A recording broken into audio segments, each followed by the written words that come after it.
স্বাগত একুশের দুপুরে। আপনাকে ধন্যবাদ, একুশের দর্শকদের ধন্যবাদ। আমরা তো জানি যে নবম আন্তর্জাতিক শিক্ষা ও পর্যটন মেলা গতকাল থেকে শুরু হয়েছে। তো শুরুতেই আপনার কাছে জানতে চাচ্ছি এই মেলার আয়োজনের উদ্দেশ্যটি কি?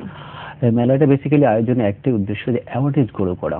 আমরা দেখেছি যে ছাত্রছাত্রী যখন বিদেশে পড়তে যায় তার অনেক সময় বিভিন্ন সমস্যার সম্মুখীন হয়ে থাকেন, বা সঠিক তথ্য না পাওয়ার জন্য তারা ভর্তি হতে পারেন না, বা ভিসা অনেক সময় রিজেকশন হয়ে যায়, বা এর বাইরে বিদেশে যখন যারা পৌঁছে সেখানে ইমিগ্রেশন নিয়ম কানুন না জানার জন্য অনেক সময় বিভিন্ন সমস্যার সম্মুখীন হয়। যার জন্য আমরা অনেক চিন্তা ভাবনা করে 17টা দেশের প্রতিনিধি এখানে রেখেছি।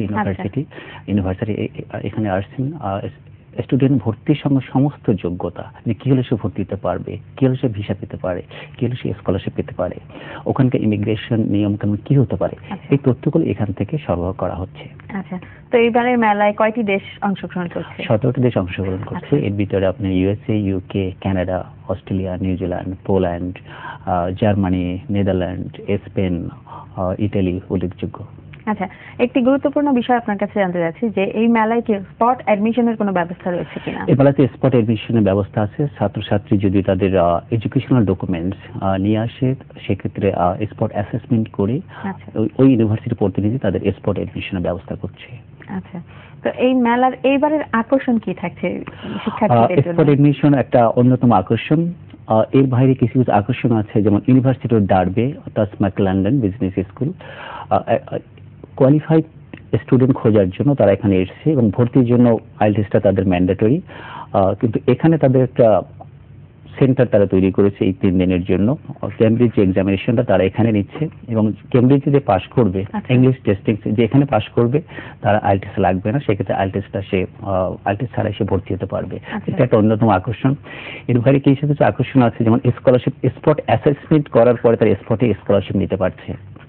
এর বাইরে জার্মানি একটা জিনিস আপনি জানেন, জার্মানিতে এডুকেশন ফ্রি, অর্থাৎ স্টেট ইউনিভার্সিটিতে কোনো টিউশন ফি নেই। কোনো স্টেটে হয়তো 500-700 ইউরো এখনো তারা চার্জ করে থাকে, বাট ফাউন্ডেশন কোর্স পড়ার জন্য একটা টিউশন ফি দিতে হয় ল্যাঙ্গুয়েজ ইনস্টিটিউটকে। তো ওখানে কিছু ল্যাঙ্গুয়েজ ইনস্টিটিউট এখানে আছে, তারা কিন্তু বিশেষ করে মেয়েদের জন্য 20% স্কলারশিপ দিচ্ছে, ছেলেদের জন্য 10% স্কলারশিপ দিচ্ছে, এবং ওদের যে ভর্তির জন্য বা অ্যাপ্লিকেশন ফি আছে সেটাও তারা এখান থেকে অমিট করে দিচ্ছে। 100 ইউরো অ্যাপ্লিকেশন দিতে হয়, সেটা না দিলে চলবে। এই মেলার এই আকর্ষণটি অবশ্যই খুব উল্লেখযোগ্য আকর্ষণ।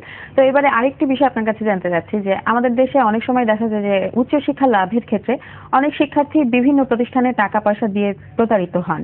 তো এই ক্ষেত্রে এই মেলা কি শিক্ষার্থীদের প্রতারিত হবার হাত থেকে রক্ষা করতে পারবে?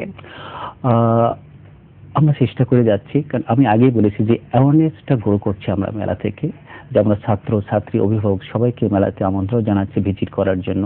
কারণ এখানে ভর্তির সঠিক তথ্য এবং টিউশন থেকে কোথায় দিতে হয়, কিভাবে দিতে হয়, সেটার তথ্য কিন্তু এখান থেকে সরবরাহ করা হচ্ছে। স্টুডেন্ট যদি নিজে ইচ্ছা করে প্রতারিত না হয়, সেক্ষেত্রে কিন্তু আমার মনে হয় যে কেউ প্রতারিত হওয়াটা বা করাটা খুব ডিফিকাল্ট। আপনি ইউনিভার্সিটি যখন ভর্তি হবেন টিউশন ফি আপনি পেমেন্ট করবেন, অর্থাৎ ছাত্র কিন্তু টিউশন ফি বা ছাত্রী টিউশন ফি ইউনিভার্সিটি সরাসরি পেমেন্ট করে ব্যাংকের মাধ্যমে, ব্যাংকিং চ্যানেল তারা ইউজ করবে। সেক্ষেত্রে কিন্তু কাউকে টাকা দেওয়ার কোনো প্রশ্ন ওঠে না। যদি কাউকে টাকা দেওয়ার প্রশ্ন না উঠে, সেক্ষেত্রে তো প্রতারিত হওয়ার সম্ভাবনা থাকে না। তো এটা কেন প্রতারিত হচ্ছে, যেটা আমাদের সবাই মানে কোশ্চেন। ছাত্ররা যদি একটু অনুধাবন করে যে তার ভর্তি হওয়ার যোগ্যতা কি, তার যোগ্যতা আছে কিনা ভর্তি হওয়ার জন্য, এবং তার পেমেন্ট প্রসিডিউরকে কিভাবে ইউনিভার্সিটি টিউশন ফি দিতে হবে, যেখানে টিউশন ফি পে করতে হয়, কোথাও আগে পে করতে হয়, কোথাও পরে পে করতে হয়, এই সঠিক তথ্য তারা যদি জানেন, তাহলে আমার মনে হয় প্রতারিত হওয়ার সম্ভাবনা থাকে না। কারণ লোকাল কনসালটেন্ট আছে, আমরা যেটা দেখি যে তাদের কিন্তু টাকা নেওয়ারও কিন্তু রাইট নেই। আচ্ছা, ইউনিভার্সিটির পক্ষে কেউ ব্যাংক ড্রাফট নিয়ে রাখতে পারেন, অর্থাৎ ব্যাংক ড্রাফটটা হবে ইউনিভার্সিটির নামে বা কলেজের নামে। কোন ইউনিভার্সিটি তার লোকাল রিপ্রেজেন্টেটিভ কাছে ব্যাংক ড্রাফট রেখে দেন যে বিষয় হলে পাঠিয়ে দেবা, সেই ব্যাংক ড্রাফট কিন্তু লোকাল রিপ্রেজেন্টেটিভ এনক্যাশ করতে পারেন না। তো এই যে ব্যাপারগুলো যখন স্টুডেন্টরা জানবেন, তখন মনে হয় যদি এই যে প্রতারণা থাকে সেগুলো বন্ধ হবে, মানে সঠিক তথ্য তাদের জানতে হবে। অনেক অজানা তথ্য এবং অনেক সঠিক তথ্য জানার জন্য এই মেলা থেকে অবশ্যই উল্লেখযোগ্য মেলা। তো এই মেলা থেকে আপনারা শিক্ষার্থী শিক্ষার্থীদের এই যে সঠিক তথ্যগুলো জানার জন্য এবং উচ্চশিক্ষা লাভের ক্ষেত্রে কিভাবে গাইড করছেন?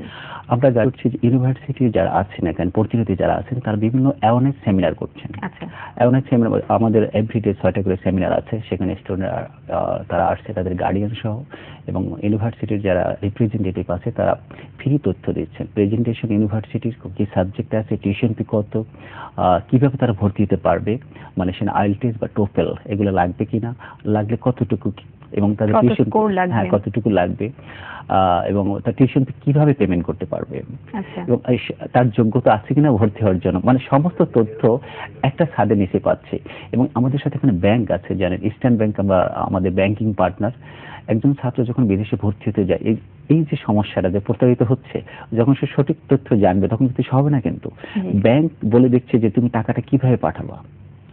একজন ছাত্র ইউনিভার্সিটিতে ভর্তি হলো, তখন কিন্তু অবভিয়াসলি তার টাকা পাঠাতে হয়। টাকাটা কিভাবে পাঠাবে? Banking channel. তার কিন্তু লোকাল এজেন্টের কাছে না গেলেও হয়, সেক্ষেত্রে সে ব্যাংকে যাবে, টিউশন ফি ব্যাংকের মাধ্যমে ইউনিভার্সিটিতে পাঠাবে। মানে এখানে দেখেন যেহেতু প্রতারণার কথা বিভিন্নভাবে চলে আসতেছে, বা এটা হচ্ছেও, চলে আসছে মানে এটা হচ্ছে। এই অ্যাওয়ারনেসটা আমার মনে হয় এখান থেকে আমরা তৈরি করার চেষ্টা করছি, এবং আপনাদের মিডিয়ার অবশ্যই সহযোগিতা আমাদের দরকার। অবশ্যই। তো এই ক্ষেত্রে আমি আপনার কাছে একটু জানতে চাচ্ছি যে আপনি মিডিয়ার ব্যাপারটি যখন বললেন, এবং আমারও কৌতূহল হচ্ছে যে মিডিয়া এক্ষেত্রে কতটুকু ভূমিকা রাখতে পারে এই প্রচারের ক্ষেত্রে? প্রচারের ক্ষেত্রে সঠিক তথ্য, ইউনিভার্সিটি ভর্তির সঠিক তথ্য, এবং আমার মনে হয় ইউনিভার্সিটি আরো যারা প্রতিনিধি থাকেন, সঠিক প্রতিনিধি আমি বলবো, এবং ইউনিভার্সিটির বিভিন্ন টিচার বা ইন্টারন্যাশনাল ডিন বা অ্যাডমিশন ডাইরেক্টর, তাদের মাধ্যমে যদি আপনারা সাক্ষাৎকার নিয়ে আপনার মিডিয়াতে প্রচার করেন সঠিক তথ্য, ব্যাংক কিভাবে টাকা পাঠাতে পারে সেটা সঠিক তথ্য, এবং ছাত্রদের যে যোগ্যতা কি হলে তারা ভর্তি হতে পারবে, এটাও যদি মিডিয়ার মাধ্যমে প্রচার হয়, তাহলে আমার মনে হয় এই যে প্রতারণা আরো মানে রোধ করা সম্ভব, কমবে। অবশ্যই সচেতনতা বৃদ্ধির জন্য মিডিয়া অবশ্যই একটি বড় ভূমিকা রাখতে পারে। তো এই ধরনের মেলা নিয়ে আপনাদের ভবিষ্যৎ পরিকল্পনা কি? আমরা এই যেহেতু মেলা প্রত্যেক বছর 2টা করে মেলা করে যাই, কিন্তু আমাদের নেক্সট পরিকল্পনা যে আমরা রোড শো করব, এবং ছাত্রদের দ্বারে দ্বারে আমরা যাব যে তোমরা সঠিক তথ্য জানো, সঠিক তথ্য জানো, এবং প্যারেন্টসকে আমরা বলবো যে আপনারা সঠিক তথ্য জেনে ছাত্রদেরকে বিদেশে পাঠান, কারণ একজন ছাত্র আমরা মনে করি ফিউচার লিডার। অবশ্যই। এবং দেশের জন্য, দেশের যে স্বাবলম্বী করার জন্য, আমরা জানেন উন্নয়নশীল দেশ, আমাদের ডেভেলপ হতে হবে, আমাদের একটা ভিশন আছে, যে ভিশনকে যদি আমরা ফুলফিল করতে চাই, তো এর কিন্তু বিকল্প নাই। যে আমাদের যা আছে, আমাদের প্রচুর ন্যাচারাল রিসোর্স আছে, কিন্তু এই ন্যাচারাল রিসোর্সকে আমাদের ইউটিলাইজ করতে হবে, এবং ইউটিলাইজ করার জন্য আমাদের তো বহির্বিশ্বের যে ডেভেলপ টেকনোলজি দরকার, সেই টেকনোলজি কিন্তু আমাদের স্টুডেন্ট আনতে পারবে। সে যখন যাবে, সে যখন টেকনিক্যাল এক্সপার্ট হবে, এবং ওই টেকনিক্যাল নিয়ে সে যখন বাংলাদেশে এক্সপ্লোর করবে, আমার মনে হয় আমাদের ন্যাশনাল ডেভেলপমেন্ট খুব সহজেই সম্ভব। অবশ্যই, আমরাও সেটি আশা করছি যে আমরা কোনো একদিন এরকম সম্ভাবনা আমাদের দেশেও খুঁজে পাবো। তো আপনার কাছে জানতে চাচ্ছি যে এই যে শিক্ষা ও পর্যটন মেলা, এই ব্যাপারে শিক্ষার্থীদের কতটুকু সাড়া পেয়েছেন, আগ্রহ কেমন লক্ষ্য করেছেন? আমরা শিক্ষার্থীদের প্রচুর আগ্রহ লক্ষ্য করেছি, এবং আপনি একটা চমৎকার কোশ্চেন করেছেন পর্যটন। কারণ পর্যটনটা নিয়ে আমরা অনেকদিন যাবত ভাবি যে আমাদের যে ন্যাচারাল যে স্পটগুলি আছে বহির্বিশ্বে, আমি আমার মনে হয় ওয়ার্ল্ডের ম্যাক্সিমাম কান্ট্রিতে ভিজিট করেছি, কিন্তু আমার দেশে কিন্তু অনেক ন্যাচারাল স্পট আছে যেটা কিন্তু আমরা জানি না, বা আমাদের ছাত্ররা জানে না। তো এটা কিন্তু এবার তুলে ধরার জন্য ইয়ুথ ট্যুরিস্ট মিন্স আমাদের ছাত্ররা কিন্তু বিদেশে পড়তে যায়, তারা যদি আমাদের স্পটগুলি সম্পর্কে সঠিক তথ্য রাখেন, তারা যখন পড়তে যাবে, আমরা বলি তোমরা কিন্তু অ্যাম্বাসেডর, তোমরা যখন যাচ্ছ তোমরা যেভাবে দেশকে রিপ্রেজেন্ট করবা সেভাবে কিন্তু দেশকে জানবে। তো আমাদের ছাত্ররা যখন ইউনিভার্সিটিতে পড়বে, তাদের বন্ধু বান্ধব হবে, তাদের টিচাররা থাকবে, তাদের তারা বলতে পারে দেখো আমাদের কক্সবাজার আছে, আমাদের সুন্দরবন আছে, আমাদের ময়নামতি আছে, তোমরা আসো ভিজিট করো।